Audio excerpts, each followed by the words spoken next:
Hi friends, welcome to my channel. இந்த ப்ளவுஸோட puff sleeve பாருங்கள். அந்த மாடல் தான் இன்றைக்கி நம்ம வந்து ஸ்டிச் பண்ண போகிறோம். வயலட் கலர் வந்து சாரியோட பீஸு ப்ளஸ் ரெட் கலர் வந்து ப்ளவுஸோட பீஸ். இது ரெண்டையும் மிக்ஸ் பண்ணி தான் நான் பஃப் ஸ்லீவ் வந்து ரெடி பண்ண போகிறேன்.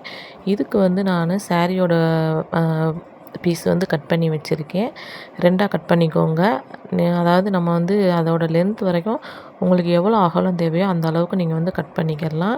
கட் பண்ணிவிட்டு அதை ரெண்டாக ஃபோல்டு பண்ணி ஒரே அளவுக்கு கட் பண்ணி வச்சுக்கோங்க. 2 ஸ்லீவுக்குமே கட் பண்ணிவிட்டு நீங்கள் ஃப்ளீட்ஸ் எடுக்கிறம்போது எந்த அளவுக்கு ஸ்டார்டிங்கில் எடுக்கிறீங்களோ அந்த அளவுக்கு எடுத்துக்கோங்க. எடுத்துகிட்டு அதே மாதிரி இப்போ மேலே எடுத்த மாதிரி நான் இதே மாதிரி கீழேயும் எடுத்துக்கலாம். இதில் வந்து கொஞ்சம் மடிப்பு விழுகுது. பட் வந்து நம்ம வந்து ஸ்ட்ரைட்டன் பண்ணுற மாதிரி தான் இருக்கும். என்னோடய கஸ்டமர் என்ன பண்ணிட்டாங்க, ரொம்ப ஸ்ட்ரைட்டன் பண்ணி அமுங்கின மாதிரிக்கு வேண்டாம், ஓரளவுக்கு பஃப்னு இருந்தால் போதும், இந்த மாதிரி தான் சொல்லியிருந்தாங்க. இதை நான் வந்து ஸ்லீவ் ரெடி பண்ணிவிட்டு நம்ம ப்ளவுஸோட பிட்டு இருக்குது பாருங்கள், அதை வந்து சைடு 2 பக்கம் ஜாயின் பண்ணிக்கோங்க. ஏன் அப்படின்னா நம்மளுக்கு வந்து சாரியோட கிளாத் வந்து பத்தாது. ஸோ நீங்கள் இந்த மாதிரி ப்ளவுஸ் பிட்டு இருந்துச்சு அப்படின்னா 2 பக்கமும் நீங்கள் ஜாயின் பண்ணிக்கோங்க.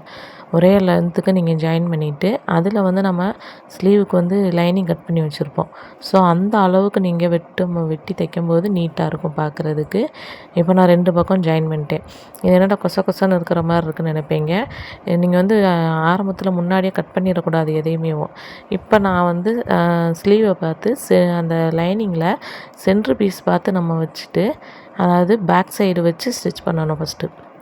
இதை வந்து நம்ம அடித்து திருப்ப போகிறதில்ல. ஏன்னா பார்டர் வைக்கிறனால நம்ம வந்து பேக் சைடு, அதாவது கெட்ட பக்கமாக வச்சு நம்ம தைச்சி எடுத்துக்கலாம். எப்பயும் போல் நம்ம வந்து ஒரு 1/4 இன்ச்சுக்கு தைப்போம் பாருங்கள், அந்த அளவுக்கு இருந்தால் போதும். இப்போ இது எல்லாத்தையுமே ஃபினிஷ் பண்ணிட்டு தான் மீதி உள்ள கிளாத்தை கட் பண்ணணும். ஏன் அப்படின்னா நம்ம வந்து லைனிங் வந்து முன்ன பின்ன இருந்தாலுமே இந்த மாதிரி தைக்கும்போது அட்ஜஸ்ட் பண்ணிக்கலாம். இல்லை அப்படின்னா பத்தாமல் போச்சு அப்படின்னா நம்மளுக்கு வந்து கொஞ்சம் கஷ்டமாக இருக்குது. ஏன்னா நம்ம வந்து ஃப்ளீட்ஸ் எடுத்துருவோம், அதுக்கப்புறம் பிரிக்கிற மாதிரி இருக்கும், பத்தாமல் இருக்கும், ஜாயிண்ட் கொடுக்குற மாதிரி இருக்கும். ஸோ இந்த பிரச்சனையெல்லாம் வராமல் இருக்கிறதுக்கு நீங்கள் வந்து இது மாதிரி ரெடி பண்ணதுக்கப்புறம் நீங்கள் மீதி உள்ள கிளாத்தை வந்து தாராளமாக கட் பண்ணிக்கிடலாம். ஸ்லீவ் வந்து நம்ம வந்து எப்பயுமே 1.5 இன்ச் மார்க் பண்ணுறத விட ஒரு 2 இன்ச் எக்ஸ்ட்ராவே நீங்கள் விட்டாலே போதும். ஏன் அப்படின்னா எக்ஸ்ட்ரா இருந்தால் கட் பண்ணுறதுனால ஒன்றும் பிரச்சனை இல்லை. பத்தாமல் போச்சுனாதே நம்மளுக்கு வந்து ஜாயிண்ட் கொடுக்கணும். இப்போ ஃபுல்லாக ஸ்டிச் பண்ணதுக்கப்புறம் பாருங்கள், நீட்டாக இருக்கும். இப்போ பாருங்கள், ஏன்னா நம்ம வந்து ஜாயிண்ட் கொடுத்தது வந்து ரொம்ப இதாக இருக்குதுன்னு நினைக்க வேண்டாம். ஏன் அப்படின்னா ஃபோல்டு பண்ணி நம்ம தைச்சதுக்கப்புறம் பார்த்திங்கன்னா இந்த சைடில் நம்ம வந்து ஜாயின் கொடுத்துருக்கோம் பாருங்கள், அது வந்து நம்மளுக்கு வந்து ஆம் ஹோல், அதாவது அக்குளுக்கு அடியில் வந்து போயிடும். ஸோ நீங்கள் வந்து கவலைப்பட வேண்டியதில்லை. இப்போ வந்து பார்ட்ரு பீஸ் எடுத்துக்கிட்டேன் நான். அதுக்கு மேலே பார்ட்ருக்கு தனியாக நான் கட் பண்ணியிருக்கேன். இதுக்கான வீடியோ வந்து நான் கீழே லிங்க் கொடுக்குறேன், நீங்கள் வந்து செக் பண்ணிக்கோங்க. இதில் வந்து அதே மாதிரி இந்த பீஸை வந்து அடித்து நம்ம திருப்பிக்கிறணும். நம்ம வந்து எப்பயுமே லைனிங் மேலே ஸ்லீவுக்கு அடித்து திருப்புவோம் பாருங்கள், அது மாதிரி கீழே இதை அடித்து திருப்பிக்கிடலாம். பார்ட்ரு வந்து உங்கள் ப்ளவுஸோட அளவு பொறுத்து, உங்கள் ப்ளவுஸுக்கு பார்ட்ரு எவ்வளோ பெருசு கொடுக்குறாங்கன்றதை பார்த்து நீங்கள் வச்சுக்கோங்க. இது வந்து ரொம்ப ஒரு 5 இன்ச் அளவுக்கு இருக்குது. ஸோ நான் வந்து அதே அளவில் வச்சு நான் தைச்சி எடுத்துக்கிட்டேன். அதுக்கு மேலே ஒரு தையல் போட்டுக்கலாம். இந்த மாதிரி வீடியோ பார்க்கணும் அப்படின்னா, அதாவது design blouse, back neck design, இந்த மாதிரி நம்ம வீடியோ பார்க்கணும் அப்படின்னா என்னோடய சேனலை நீங்கள் ஃபாலோ பண்ணிக்கோங்க. நம்ம சேனலை ஃபஸ்ட் டைம் பார்க்குறவங்க சப்ஸ்கிரைப் பண்ணிவிட்டு பாருங்கள். இப்போ வந்து பார்ட்ரு ரெடி ஆயிடுச்சு. இதுக்கு மேலே வந்து, அதாவது மேலே அந்த பப் ஸ்லீவ் வச்சுருக்கிறது நல்ல பக்கமாகவும், கீழே நம்ம வந்து பார்ட்ரை வச்சு அடிக்கும்போது கெட்ட பக்கமாகவும் வச்சு அடிக்கணும். இது இந்த பார்ட்ரை வச்சு ஸ்டிச் பண்ணுறதுக்கு முன்னாடி சென்ட்ரு வந்து மார்க் பண்ணிக்கோங்க. ஒரே அளவில் இருக்கணும். பஃப் ஸ்லீவ் வந்து இருக்கும்போதே நம்ம ஷோல்டர்லேருந்து பஃப் வந்து கரெக்டாக பேக் சைடும் ஃப்ரண்ட் சைடும் ஒரே மாதிரி இருக்கணும். அதனால் நீங்கள் சென்ட்ரு மார்க் பண்ணிவிட்டு அந்த சென்டரில் வச்சு நீங்கள் பார்டரையும் வச்சு தைக்கும்போது உங்களுக்கு ஒரே அளவில் இருக்கும்.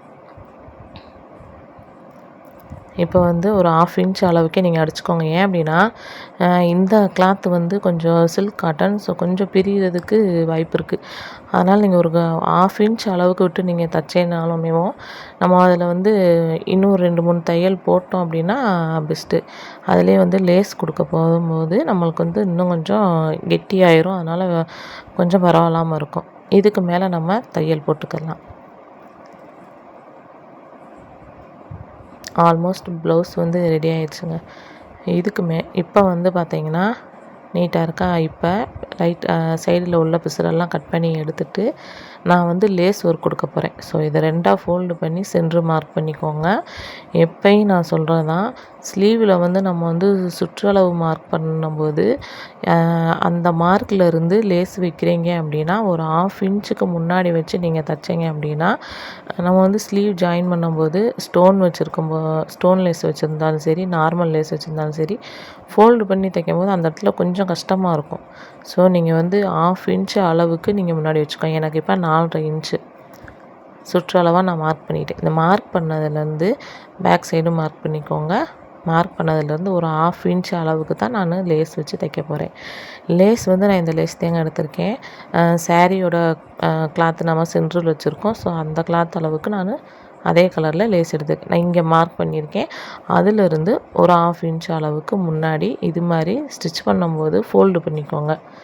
அந்த லேஸோட பிசுறு வந்து தெரியக்கூடாது. அதே மாதிரி லேஸ் தைக்கும் போதும் நான் எல்லா வீடியோலையும் சொல்கிறதே, ரொம்ப எட்ஜில் தைக்காமல் கொஞ்சம் அந்த கலர் தெரிகிற மாதிரி தைச்சிங்க அப்படின்னா பைப்பிங் மாதிரி இருக்கும் உங்களுக்கு நீட்டாக. இந்த எண்டில் தைக்கும் போதும் லைட்டாக ஃபோல்டு பண்ணி விட்டு கரெக்டாக அதுக்கு மேலே தைச்சிக்கோங்க. இதில் நம்ம 2 தையல் போட்டுக்கலாம். இந்த வீடியோ நீங்கள் வந்து ஃபுல்லாக பார்த்தீங்கன்னா, ஸ்கிப் பண்ணாமல் பார்த்தீங்கன்னா மட்டும்தான் உங்களுக்கு வந்து புரியும். நான் போடுற எல்லா வீடியோவுமே உங்களுக்கு பிடிச்சிருந்துச்சி அப்படின்னா லைக் பண்ணுங்கள். மறக்காமல் எப்படி இருக்குதுன்னு கமெண்ட் பண்ணுங்கள். இல்லை ஏதாவது மிஸ்டேக் இருந்தாலுமே நீங்கள் கமெண்ட் பண்ணுங்கள் தாராளமாக. இப்போ ரெடி ஆயிடுச்சு. இதே லேஸை வந்து நான் சென்ட்ரு பாயிண்ட்லேயே நான் வைக்க போகிறேன். அதே சென்டரில் கீழே எந்த அளவுக்கு வச்சுருக்குறோமோ அதே அளவுக்கு தான் நான் மேலேயும் ஸ்ட்ரைட்டாக நேராக அதே மாதிரி அளவுக்கு தான் வச்சுருக்கேன். இன்னொன்று என்ன அப்படின்னா, லேஸ் வந்து நான் மேலே வைக்கும்போது வயலட் கலர் வந்து கீழே இருக்கிற மாதிரி வச்சுருக்கேன். ஏன் அப்படின்னா அந்த ரெட் கலரில் வயலட் கலர் தெரிகிற மாதிரி இருந்தாலே கொஞ்சம் நீட்டாக இருக்கும். நீங்கள் லேஸ் வைக்கும்போது என்ன கலரில் என்ன டிசைனில் இருக்குது அப்படின்ற மெத்தடை பார்த்துட்டு நீங்கள் வந்து தைச்சிக்கோங்க.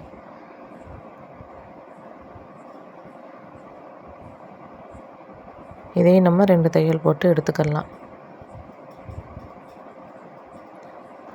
லாங் பஃப் ஸ்லீவு அதே மாதிரி சாரீ வச்சு நம்ம சாரியோட கிளாத்தை வச்சு நம்ம பஃப் ஸ்லீவ் வந்து ரெடி பண்ணிட்டோம்.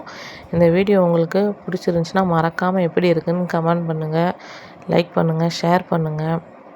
மறக்காமல் பெல் பட்டனை கிளிக் பண்ணிக்கோங்க.